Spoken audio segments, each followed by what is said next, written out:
morning I bring to you the Moses Project. In this time, in this season, where we have an opportunity to change the direction, the trajectory of our community, we come to you with the Moses Project. The objective of this program is to create opportunities at the urban core. For the first time in history, we have the economics, the education, and the spiritual know-how to uplift our community to the next level.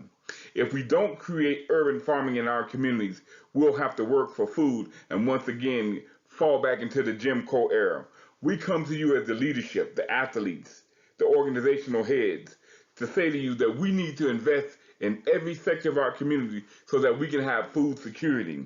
We see our young people grabbing guns because they don't think we as adults can protect them.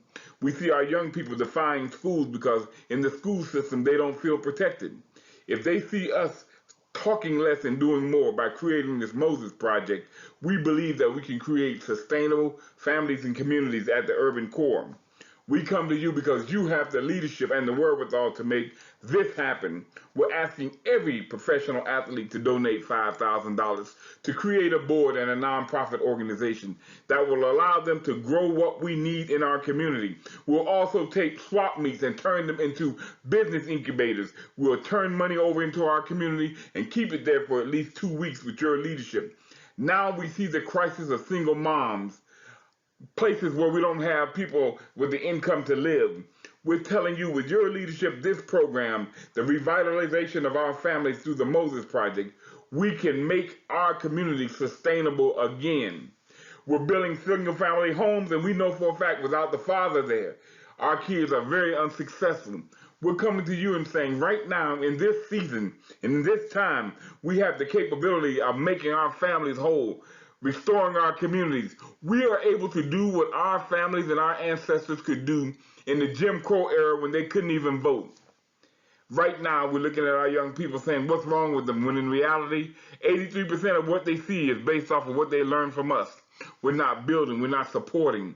We're in the Willie Lynch mentality. But we believe with you and your investment in this community, with you and your investment in yourselves and your future, we believe that this is the time that we can turn our community around.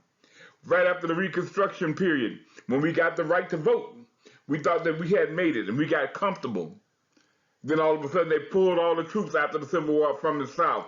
And once again, we lost our right to vote. We lost our property. We lost the control of many state legislatures because we got comfortable and assumed someone else will do it. In this time, we cannot assume someone else will raise our children, lead our children, teach our children, and in times of trouble, medicate and heal our children. It is on us to make this change. And we come to you once again saying the Moses Project is the tool that we can use to bring the entire community together. Because we know right now, if Moses was here, he would be a felon. But God would not let him turn his back on his responsibility. He could party hard. He could hang out with women hard. And when in times he got violent. But we know that God used those areas in his life. He redeemed them and used them for his people. So we're coming to you, our leadership, and saying, no more can we wait. The inheritance that we're leaving our children right now is dismal and hopeless. But with the Moses Project and your help, we can make a change and leave them a spiritual, economic, and educational inheritance like we got from our ancestors.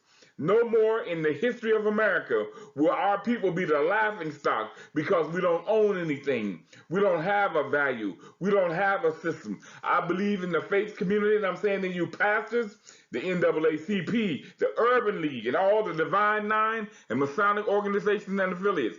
It's our time, our season, our responsibility to raise our children. Our time, our season, our responsibility to lift our communities up. And no more will we have to go and depend on the government to say that you have to feed our children in the morning. You have to feed our children at lunch. You have to feed our children at dinner time. And then you have to take food home from the weekend because we're going to come back to the leadership and responsibility of this community. We're asking you pro athletes to invest in your time.